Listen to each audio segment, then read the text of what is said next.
आज का जो हमारा वीडियो रहेगा वो बाल विकास के सेट नंबर 3 पर रहेगा, जिसमें 201 से लेकर 250 तक क्वेश्चन रहेंगे और अच्छे लेवल वाले, हार्ड लेवल वाले। चलिए शुरू करते हैं। पहला क्वेश्चन। एक बच्चा मानता है कि लंबा गिलास छोटे गिलास से अधिक पानी रखता है, जबकि दोनों में पानी की मात्रा समान है। पियाजे के अनुसार ये किसका संकेत है? पहला ऑप्शन संरक्षण की समझ का विकास, दूसरा केंद्रीकरण का विकास, तीसरा औपचारिक संक्रियात्मक का विकास और चौथा प्रतिवर्ती परिवर्तन का विकास। तो इसका जो राइट आंसर है केंद्रीकरण का विकास। प्रश्न 202। शिक्षक दो समान मात्रा की मिट्टी की गोली बनाकर एक को लंबा कर देता है। बच्चा कहता है कि लंबी मिट्टी अधिक है। यह मुक्तक किस संज्ञानात्मक विशेषता को दर्शाता है? पहला ऑप्शन विकेंद्रीकरण, दूसरा केंद्रीकरण, तीसरा प्रतिवर्तनशील और चौथा वर्गीकरण। तो इसका जो राइट आंसर है केंद्रीकरण। प्रश्न 203। एक विद्यार्थी अकेले किसी गणितीय समस्या को हल नहीं कर पाता, लेकिन शिक्षक के संकेत देने पर उसे हल कर लेता है। इस स्थिति सीधे किस अवधारणा को दर्शाती है? पहला ऑप्शन समावेशन, दूसरा जीपीडी, तीसरा संरक्षण और चौथा नैतिक तर्क। तो इसका जो राइट आंसर है जीपीडी। जीपीडी वो रहता है जिसमें जिसमें बच्चा टीचर की मदद लेता है। प्रश्न 204। शिक्षक पहले विद्यार्थी को पर्याप्त संकेत देता है, फिर धीरे धीरे संकेत कम कर देता है। ये किसका सर्वोत्तम उदाहरण है? पहला ऑप्शन अनुबंधन का, दूसरा इसके फोल्डिंग का, तीसरा दंड का और चौथा अनुकरण का। तो ये उदाहरण इसके फोल्डिंग। इसके फोल्डिंग में रहता है कि मतलब जो बच्चा रहता है वो कुछ हेल्प टीचर की लेता है, जिससे वो आसानी से अपना काम करता है। इसको बोलते हैं इसके फोल्डिंग। प्रश्न 205। कथन 1। वाइगोस्की के अनुसार सामाजिक अंतःक्रिया संज्ञानात्मक विकास में महत्वपूर्ण है। दूसरा कथन बच्चा ज्ञान का निर्माण केवल व्यक्ति के अनुभव से करता है और सामाजिक वातावरण से कोई भूमिका नहीं होती। पहला ऑप्शन दोनों सही, दूसरा ऑप्शन दोनों गलत, तीसरा ऑप्शन पहला सही दूसरा गलत और चौथा ऑप्शन पहला गलत और दूसरा सही। तो इसका आंसर है पहला सही और दूसरा गलत, ऑप्शन सी। प्रश्न 206। एक शिक्षक बच्चे की गलत उत्तर को तुरंत गलत घोषित करने की वजह पूछता है कि तुमने ऐसा क्यों सोचा है। इसका प्रमुख शैक्षिक लाभ क्या? पहला ऑप्शन केवल अनुशासन बनाए रखना, दूसरा बच्चे की सोच प्रक्रिया को समझना, तीसरा उत्तर हटवाना और चौथा परीक्षा का समय बचाना। तो बच्चे की सोच प्रक्रिया को समझना। प्रश्न 207। बच्चा किसी नई परिस्थिति में पुराने मासिक स्कीमा का उपयोग करता है, लेकिन नई परिस्थिति के कारण स्कीमा में परिवर्तन करना पड़ता है। कौन सी प्रक्रिया प्रमुख है? पहला ऑप्शन समावेशन, दूसरा समायोजन, तीसरा पुनर्बन और चौथा अनुकरण। तो इसका समायोजन इसका राइट आंसर आएगा। प्रश्न 208। यदि कोई शिक्षक पियाजे के सिद्धांत के अनुसार प्राथमिक कक्षा में अमूर्त अवधारणा पढ़ रहा है तो सबसे उपयुक्त तो सुधार होगा। पहला ऑप्शन अधिक परिभाषा याद करना, दूसरा ऑप्शन ठोस वस्तु और अनुभव का प्रयोग करना, तीसरा केवल व्याख्यान देना और चौथा कठिन शब्दावली। तो ठोस वस्तु और अनुभव का प्रयोग करना। प्रश्न 209।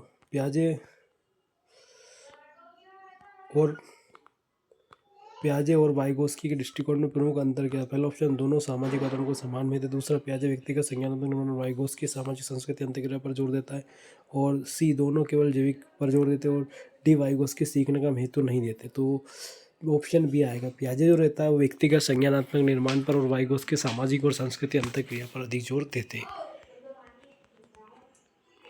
प्रश्न 210। एक बच्चा किसी समस्या का समाधान स्वयं नहीं कर सकता, लेकिन अधिक सक्षम सहपाठी की सहायता से कर लेता है। वाइगोस्की के अनुसार सहपाठी की भूमिका। पहला ऑप्शन दंड दाता, दूसरा अधिक जानकार अन्य, तीसरा परीक्षक और चौथा भाप रेड़ना। तो इसका राइट आंसर ऑप्शन बी आएगा, अधिक जानकार अन्य या फिर MKO।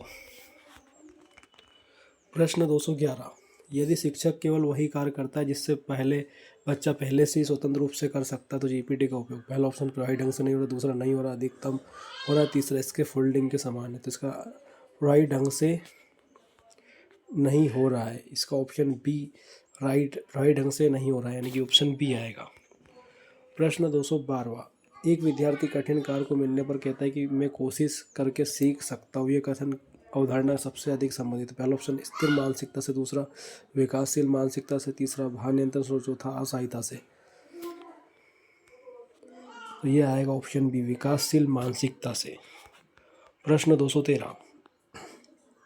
एक बच्चा कठिन प्रश्नों को देखकर तुरंत कहता है कि मैं गणित में कमजोर हूँ, इसलिए यह मेरे बस का नहीं। शिक्षक को सबसे उपयुक्त प्रतिक्रिया। पहला ऑप्शन उसकी धारणा स्वीकार करनी चाहिए, दूसरा प्रयास रणनीति पर जोर देना चाहिए, तीसरा उसे आसान प्रश्न देना चाहिए और चौथा उसे दूसरे बच्चों से तुलना करना चाहिए। तो प्रयास और रणनीति पर जोर देना चाहिए। प्रश्न 214, किसी विद्यार्थी को केवल उच्च अंक मिलते हैं क्योंकि शिक्षक बहुत सक्षम बनाता है और अधिक अवसर देता है। ये इसका प्रभाव, पहला ऑप्शन हार्थन प्रभाव, दूसरा पिग्मेलियन प्रभाव, तीसरा पेल्सिबो प्रभाव और चौथा प्रभाव मंडल प्रभाव।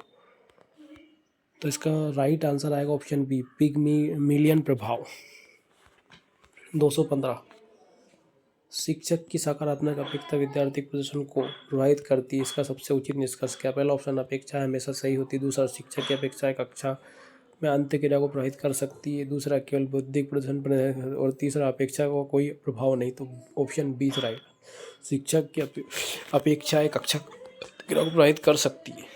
प्रश्न 216, एक बच्चा बार बार असफल होने के बाद प्रयास करना छोड़ देता है, ये किससे सबसे अधिक संबंधित? पहला ऑप्शन, आत्म प्रभावीकरण में वृद्धि, दूसरा अर्जित असहायता, तीसरा आंतरिक प्रेरणा और चौथा सृजनात्मकता। तो इसका जो राइट आंसर ऑप्शन बी, अर्जित असहायता। प्रश्न 217, विद्यार्थी का विश्वास है कि मैं इस कार्य को सफलतापूर्वक कर सकता हूँ कहलाता। पहला ऑप्शन, आत्म उदाहरण, दूसरा आत्म प्रभावीकरिता, तीसरा आत्मनिर्भर नियंत्रण और चौथा आत्मसम्मान। तो इसका जो आत्म प्रभावीकरिता इसका राइट आंसर रहेगा। प्रश्न 218, एक विद्यार्थी कहता है कि मैं बुद्धिमान नहीं हूँ इसलिए कठिन प्रश्न मेरे लिए नहीं। मुक्ता किससे संबंधित? पहला ऑप्शन, आत्म उदाहरण, दूसरा इसके फोल्डिंग से, तीसरा नैतिक विकास और चौथा संरक्षण से। तो आत्म उदाहरण से।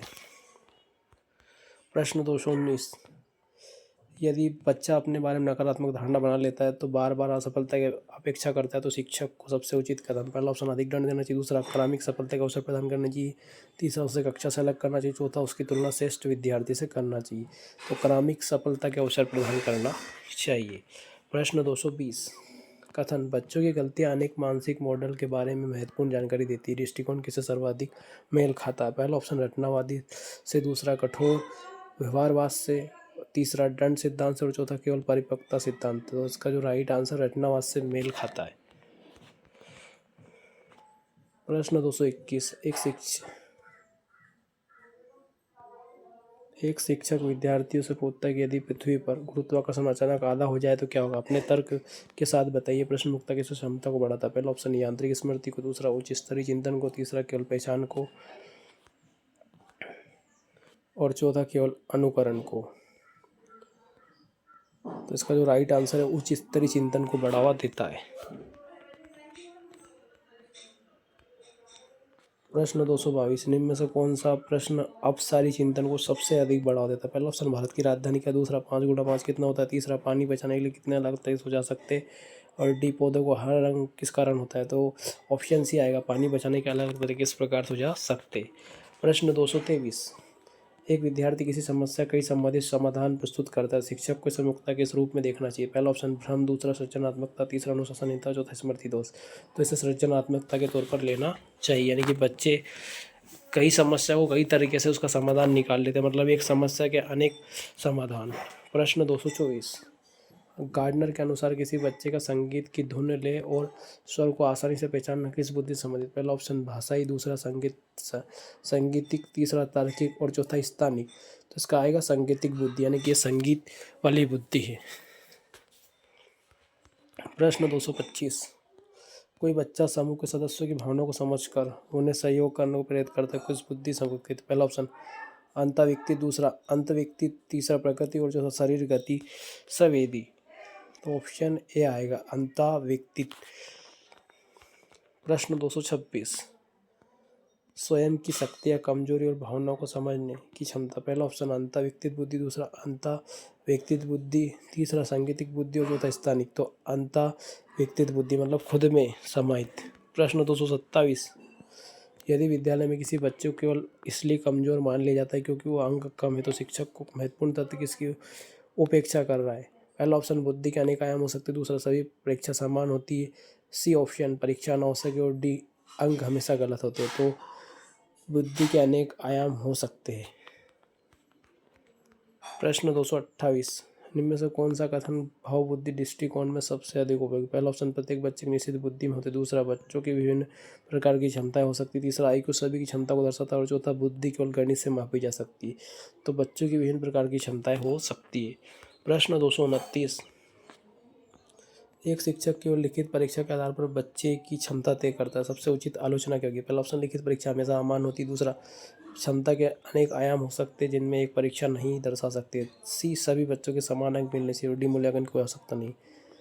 तो क्षमता के अनेक आयाम हो सकते हैं जिनमें एक परीक्षा दर्शा नहीं सकती। प्रश्न 230, बच्चा असफल नहीं हुआ बल्कि उसको सीखने की रणनीति अभी प्रभावी नहीं हुई, दृष्टिकोण किसे संबंधित? पहला ऑप्शन, विकासशील मानसिकता से। दूसरा, स्थिर मानसिकता से। तीसरा, व्यवहारवादी दंड से। और चौथा, जैविक नियतवाद से। तो विकासशील मानसिकता से। प्रश्न 231, एक शिक्षक बच्चे के उत्तर के बजाय कि उसके तर्क प्रक्रिया पर प्रतिक्रिया देता है, तो ये किस प्रकार के शिक्षण को बढ़ावा दे रहा है? पहला ऑप्शन, मेटाकॉग्निटिव एवं चिंतनशील अधिगम। दूसरा, केवल रटने वाला अधिगम। तीसरा, निष्क्रिय अधिगम। चौथा, अनुकरण। तो इसका राइट आंसर ऑप्शन आएगा मेटाकॉग्निटिव एवं चिंतनशील अधिगम। मेटाकॉग्निटिव का मतलब ये होता है किसी भी वस्तु पर सोचने वाली प्रक्रिया को बोलते हैं मेटाकॉग्निटिव। प्रश्न 232, विद्यार्थी से पूछा जाता है कि तुमने रणनीति क्यों चुनी? ये प्रश्न वक्ता के सकृत। पहला ऑप्शन, मेटाकॉग्निशन से। दूसरा, अनुबंधन से। तीसरा, संरक्षण से। और चौथा, पुनर्परण से। तो ऑप्शन ए आएगा मेटाकॉग्निशन से संबंधित, यानी कि इसमें व्यक्ति सोच रहा है, चिंतन कर रहा है। प्रश्न 233, यदि विद्यार्थी स्वयं ये पहचानता है कि उसे पढ़ते समय नोट्स बनाना अधिक उपयोग लगता है, तो किसका उदाहरण है? पहला ऑप्शन, मेटाकॉग्निटिव जागरूकता। दूसरा, दंड का। तीसरा, सामाजिकरण। चौथा, नैतिक तर्क का। तो मेटाकॉग्निटिव जागरूकता यानी कि व्यक्ति को बताए किस प्रकार की सोच और जागरूकता। प्रश्न क्रमांक 234, एक शिक्षक प्रत्येक विद्यार्थी को उसकी वर्तमान क्षमता से थोड़ा आगे चुनौती देता है तो आवश्यक सहायता देता है, तो ये किस दृष्टिकोण से होता है? पहला ऑप्शन, जीपीटी आधारित शिक्षण। दूसरा, केवल व्यवहारवादी। तीसरा, केवल परिपक्वता। और चौथा, केवल रटने। तो इसका जो राइट आंसर रहेगा वो रहेगा जीपीटी आधारित शिक्षण। प्रश्न 235, निम्न में से कौन सी स्थिति इसके फोल्डिंग नहीं है? पहला ऑप्शन, संकेत देकर समाधान क्यों ले जाना। दूसरा, उदाहरण देकर धीरे धीरे सहायता हटाना। तीसरा, विद्यार्थी हमेशा शिक्षक पर निर्भर रहना। चौथा, कठिन कार्यों को छोटे चरणों में। तो विद्यार्थी हमेशा शिक्षक पर निर्भर रहना ये नहीं है।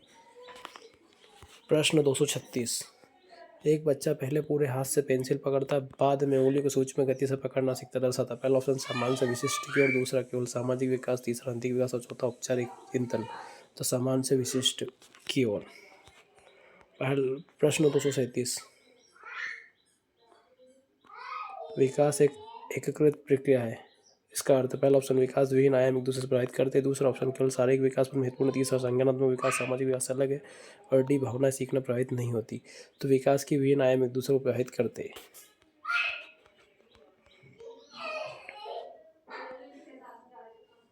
प्रश्न 238,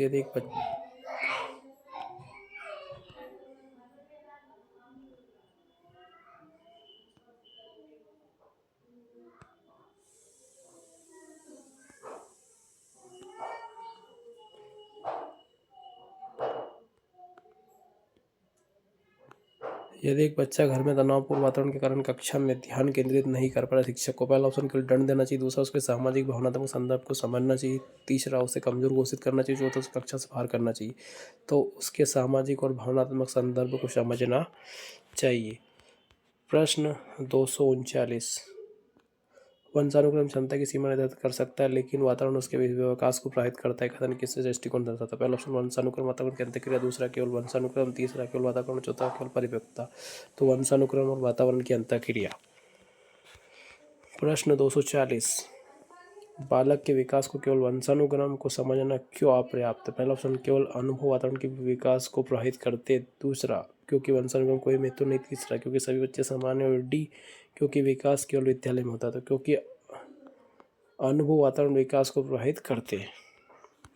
प्रश्न 241, यदि बच्चा कक्षा में बार बार ध्यान भटकाता है तो सबसे पहले शिक्षक को पहला ऑप्शन, कारणों की जांच करनी चाहिए। दूसरा ऑप्शन, तुरंत दंड देना चाहिए। तीसरा, अभिभावक को दोष देना चाहिए। और चौथा, उसे कक्षा से बाहर करना चाहिए। तो कारणों की जांच करना चाहिए। प्रश्न 242, किसी बच्चे के व्यवहार को मूल्यांकन करते समय केवल एक घटना निष्कर्ष निकालना, पहला ऑप्शन उचित है, अनुचित है। दूसरा, वैज्ञानिक। और तीसरा, आवश्यक है। तो इसका अनुचित है।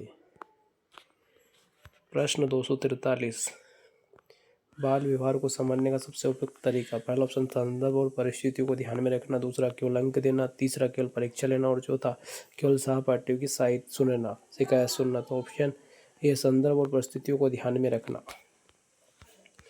प्रश्न 244, यदि बच्चा कक्षा में प्रश्न पूछता है तो शिक्षक को पहला ऑप्शन इसे जिज्ञासा और सक्रिय अधिगम को संभावित संकेत मानना चाहिए, दूसरा हमेशा अनुशासनहीनता मानना चाहिए, तीसरा तुरंत रोक देना चाहिए और चौथा दंड देना चाहिए।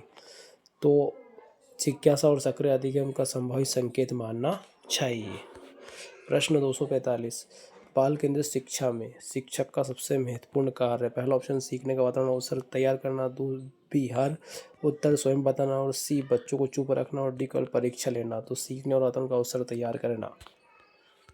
प्रश्न 246, यदि शिक्षक विद्यार्थियों को अपने सीखने की गति के अनुसार कार्य करने का अवसर दे तो ये किसका सम्मान कर रहे हैं। पहला ऑप्शन व्यक्तिगत भिन्नता का, दूसरा केवल अनुशासन का, सी केवल प्रतिगत और डी पाठ्यक्रम का। तो व्यक्तिगत भिन्नताओं का। प्रश्न 247, एक ही शिक्षण विधि सभी बच्चों के समान रूप से प्रभावी होगा, यह कथन किसका है। पहला ऑप्शन सही है, दूसरा गलत है और सी केवल प्रतिभाशाली बच्चों के लिए सही है और डी केवल प्राथमिक। तो गलत है, ऑप्शन बी। प्रश्न 248, व्यक्तिगत भिन्नता के कारण शिक्षक को। पहला ऑप्शन विविध शिक्षण रणनीतियों का प्रयोग करना चाहिए, दूसरा बी केवल एक ही विधि अपनानी चाहिए, सी कमजोर बच्चों को अलग करना चाहिए और डी केवल तेज बच्चों पर ध्यान देना चाहिए। तो विविध शिक्षक रणनीतियों का प्रयोग करना चाहिए। प्रश्न 249, एक बच्चा मौखिक रूप से बहुत अच्छा है लेकिन लिखित परीक्षा में कमजोर। शिक्षक को पहला उसकी क्षमता को पहचानना चाहिए, बी उसे कम बुद्धिमान मानना चाहिए, सी केवल लिखित अंक देना चाहिए, डी उसे आंतरिक दंड देना चाहिए। तो ऑप्शन ए आएगा, उसकी भाषा क्षमता को पहचानना चाहिए। प्रश्न 250 और इस वीडियो का अंतिम क्वेश्चन, समावेशी कक्षा में समानता का बेहतर अर्थ क्या। पहला ऑप्शन सभी को बिल्कुल समान सहायता देना, दूसरा आवश्यकता के अनुसार उचित अवसर सहायता देना और सी केवल दिव्यांग बच्चों को सहायता देना और डी केवल उच्च उपलब्धि। तो इसका राइट आंसर ऑप्शन बी आएगा, आवश्यकता के अनुसार उचित अवसर एवं सहायता देना। यदि मेरा वीडियो आपको अच्छा लगे तो मेरे यूट्यूब चैनल को सब्सक्राइब अवश्य करें, मेरी मेहनत के लिए, आपके सपने के लिए और अपनी माँ के लिए। और इस वीडियो को अधिक से अधिक शेयर करें। Thanks for my video watching, धन्यवाद। इसी प्रकार की वीडियो आपके लिए आगे भी जारी रहेगी।